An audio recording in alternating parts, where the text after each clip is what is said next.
धारूहेड़ा नगर पालिका चेयरमैन पद के उपचुनाव के नामांकन के अंतिम दिन दिग्गजों ने नामांकन पत्र दाखिल किए। बीजेपी जेजेपी के संयुक्त उम्मीदवार मानसिंह ने अपना नामांकन दाखिल किया, वहीं बीजेपी पार्टी से बागी हुए संदीप बोहरा ने भी अपना नामांकन पत्र दाखिल किया। संदीप बोहरा ने निर्दलीय प्रत्याशी के रूप में आज नामांकन किया। नामांकन के पश्चात मीडिया से बातचीत करते हुए बोहरा ने कहा, उन्होंने सदैव धारूहेड़ा के विकास के लिए काम किया है और आगे भी करते रहेंगे। उनका एक सपना है धारूहेड़ा के विकास का और उन्होंने उसे पूरा करने के लिए सदैव प्रयास किए हैं। गठबंधन की मजबूरी हो सकती है क्योंकि पूरे प्रदेश में जजपा से पार्टी का गठबंधन है, लेकिन उनका गठबंधन तो धारूहेड़ा की जनता के साथ है। अपनी तिकड़मबाजी का प्रयोग करके कोई उनकी टिकट तो कटवा सकता है, लेकिन उनके लक्ष्य और संस्कार नहीं बदल सकता। वह इस बार जनता की टिकट पर चुनाव लड़ रहे हैं और इस बार धारूहेड़ा के मतदाता ही मिलकर उनके लिए मजबूती से चुनाव लड़ेगी और चेयरमैन वह नहीं बल्कि उनका एक एक वोटर और धारूहेड़ा की जनता चेयरमैन बनेगी। वही उन्होंने कंवर सिंह के अयोग्य करार होने पर कहा कि उनकी लड़ाई किसी व्यक्ति विशेष से नहीं है, लेकिन गलत तो गलत है और उनकी लड़ाई तो गलत और सही की थी। उसके लिए उन्हें भरसक प्रयास किए, ईश्वर की कृपा से सफलता मिली। जबकि चुनाव के बाद बाकी सभी उम्मीदवार अपने घर बैठे थे, लेकिन वह निरंतर अपने धारूहेड़ा की जनता की सेवा में सक्रिय था। अब जैसे ही उपचुनाव की घोषणा ही है, फिर से वह सारे लोग जिनका ना कोई सोच है ना ही लक्ष्य है।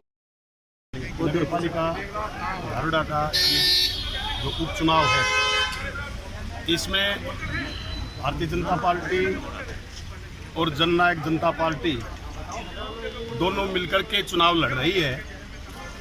और क्योंकि पिछला जो इलेक्शन था उसमें ये सीट जजपा को गई थी, इसीलिए भारतीय जनता पार्टी और जजपा के प्रदेश शीर्ष नेतृत्व ने ये फैसला लिया कि इस बार भी जजपा यहाँ से चुनाव लड़े।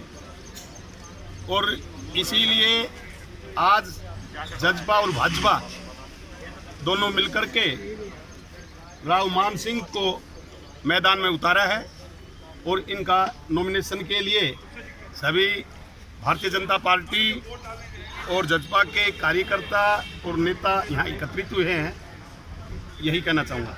पिछली बार देखिए, अलग अलग परिस्थितियाँ होती हैं, कई बार समय नहीं होता, कई बार कई स्थितियाँ हो जाती है। तो ऐसा नहीं है कि पिछली बार पिछड़ गए थे तो आपके वो स्थिति आपके उल्टा है। बिल्कुल देखिए, जहाँ तक भारतीय जनता पार्टी का जो बागी उम्मीदवार होकर चुनाव लड़ेगा, तो हम पहले तो उससे प्रार्थना करेंगे, उसको आदेश देंगे और यदि नहीं मानता है तो फिर शीर्ष नेतृत्व को हम उसकी रिपोर्ट भेज देंगे। जो शीर्ष नेतृत्व इसका जो भी फैसला लेगा वो बता दिया जाएगा।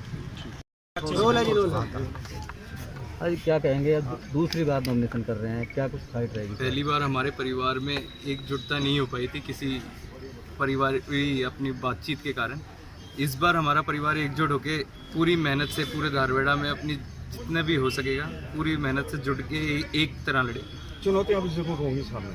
चुनौतियाँ सामने हैं। अब गंदे पानी की जो चुनौती आ रही है जी, अजय चौटाला जी आज आ रहे हैं, 3 बजे प्रोग्राम है। उस चुनौती का भी सामना अजय चौटाला जी हम भी नेतृत्व करेंगे, कैसे आगे उसके लिए अच्छा काम करा जाए। चुनाव आप लड़ रहे हैं, मुद्दे क्या होंगे धारूहेड़ा की? बड़ी लंबे समय से समस्या है गंदे पानी की।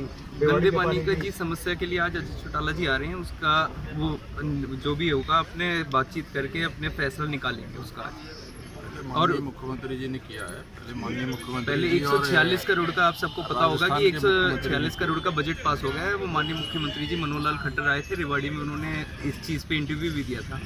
तो इस चीज़ के बारे में आज सारा फैसला आ जाएगा लोगों के सामने सबके। आज इसके एंडिंग मतलब अच्छे से काम का और रुक आ जाएगा।